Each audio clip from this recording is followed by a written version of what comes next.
So greetings everyone. We are the Group 2 and we present about the United Nations and contemporary global governance. And first, let's know the learning objective of this topic. The learning objective of this topic is to define the global governance, identify the rules and functions of the United Nations, and the challenges of United Nations. For the introductions, the contemporary global governance is the system of managing global issues through cooperations of states, international organization, corporation, NGOs, and civil society.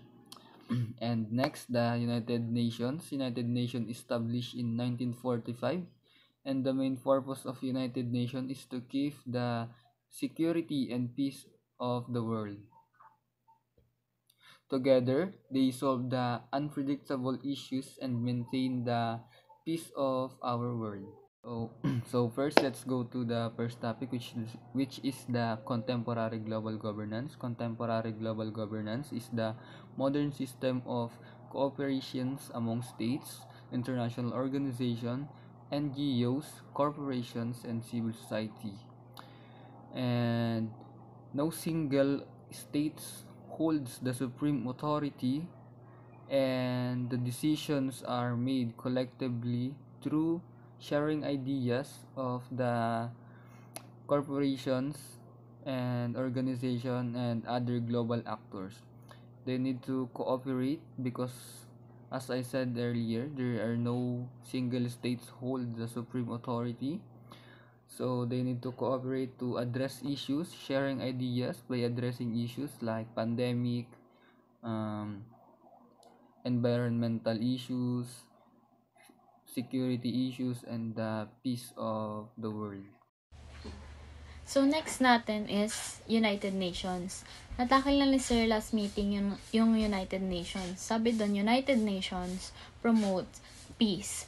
So, ang United Nations ay isang international organization kung saan nagkakaroon ng kapayapaan ang mga bansa. Nagkaroon ng United Nations after World War II noong 1945.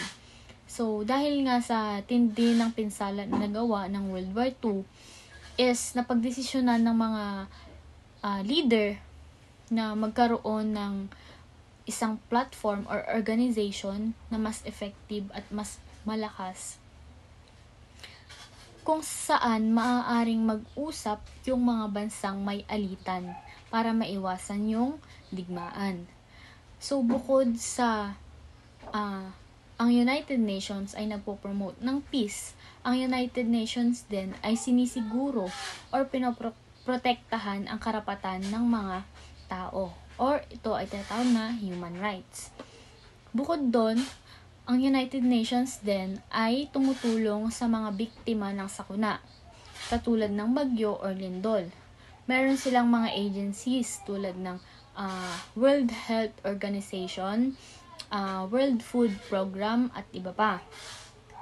So, ang United Nations ay isang world meeting room dahil dito nagkikita-kita yung mga representatives ng mga bansa para makapagplano or makapag-usap or at maghanap ng solusyon para sa mga problema na kinakaharap natin. So, meron 5 organs ang United Nations na next na itatakil. General Assembly. The General Assembly is the main deliberate, policy-making and representative organ of the UN. It is essentially the parliament of the world, where all 193 member states are represented, each holding one vote. The General Assembly convenes annually, regular session, typically starting in September, and may also hold a special session as needed. Security Council. The UN Security Council is the organ with the primary responsibility for maintaining international peace and security. It is composed of 15 members. The 5 permanent members, including the China, France, Russia, United Kingdom, and the United States, and 10 non-permanent member states by the elected by the General Assembly for 2 years term. Economic and Social Council. The Economic and Social Council is the UN organ responsible for coordinating the economic, social, humanitarian, and cultural activities of the UN system. It serves as the central forum for discussing international economic and social issues and formulating policy recommendations. Economic and Social Council has 54 members elected by the General Assembly for 3 years term, assuring equitable geographic representation. Considering the Economic and Social Council as the UN's planning and coordination team for economic and environmental issues. It works to improve living standards, promote human rights, and tackle global challenges like poverty, climate change, and inequality. The Economic and Social Council plays a crucial role in making world better place for everyone. So let's go to the fourth, which is the International Court of Justice. The International Court of Justice is the main principle of judicial of United Nations. Ang ibig sabihin po nun, ito po yung personal na hukuman ng United Nations and the task with the resolving dispute conflict between states. Dito po nire-resolve yung mga alitan ng mga states or mga dispute na hindi nila nasunod or mga legal movements na katulad ng hindi pagsunod sa agreements ng kunyari sa trading, kapag may hindi sila sinunod na rules doon about sa trading, pwede sila mapunta dyan sa ICJ or sa personal hukuman ng United Nations. And ang decision ng International Court of Justice is nagbe-bend lang sa involved parties, which is yung dalawang states na hindi nagkaintindihan or may conflict. Ginagawa nila ito para mas mapatindi at mas mapa-interconnectedness pa po ang ating bansa. To the last active organ, which is the Secretariat. The Secretariat is the administrative organs of United Nations, responsible for carrying out the day-by-day work of the organization. It's headed by the Secretary General. And dito pong Secretary General na to is siya po yung minsan na spokesperson ng United Nations. Siya po yung nagsasalita sa United Nations kasi po siya po yung nagga-gather ng information about kung paano yung gagawin, kung ano yung mga ibibigay na mga details. Sila po yung nagre-research about sa mga possible na pwedeng maging issues and maging challenges ng ating mundo. So, parang sila po yung tatrabaho ng day by day and sila din po yung nagbibigay ng mga ideas sa mga other four na nabanggit kanina, which is yung Assembly, International Organization, yung Council. Sila po yung sila po yung may trabaho doon na magbigay ng mga information about sa mga conflicts, and tumutulong din po sila para mapabuti at mapaganda ang seguridad ng ating mundo. Challenges of the United Nations.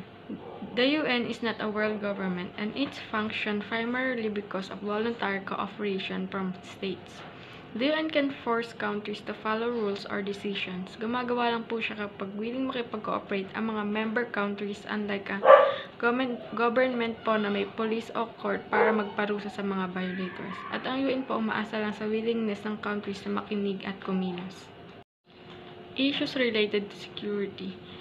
The UN is supposed to keep peace and stop wars. Pero super hirap daw po kasi bawat bansa ay may sariling interest at hindi sila lagi nag-agree. Conflicts, terrorism at nuclear weapons, sobrang big challenges daw po sa world security. Global governance is such a complex issue that can actually teach an entire course itself. This lesson has focused on the IOs and the UN in the particular. International organizations are highlighted because they are the most visible symbols of global governance. The UN, in the particular, is the closest to a world government. What is important to remember is that international institutions like the UN are always in the precarious positions.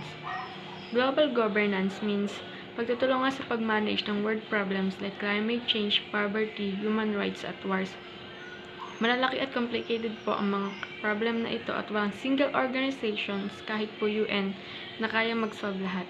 The UN tries pero nahirapan po, countries don't always agree at may iba na nag-i-ignore sa rules ng UN. For example po, conflicting interests of member states. The UN is made up of almost every country in the world. Each has its own interests, politics, and culture. These interests often clash, making it difficult to reach a single decisions.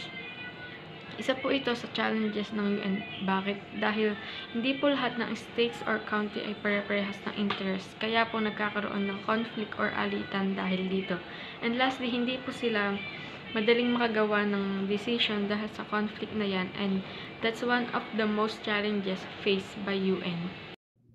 So this is the last part, which is the conclusion. Overall, contemporary global governance and the United Nations work together to address global issues and to maintain the peace of world. Their efforts have a significant impact in today's because they help humanity to overcome the challenges and crises faced by the world.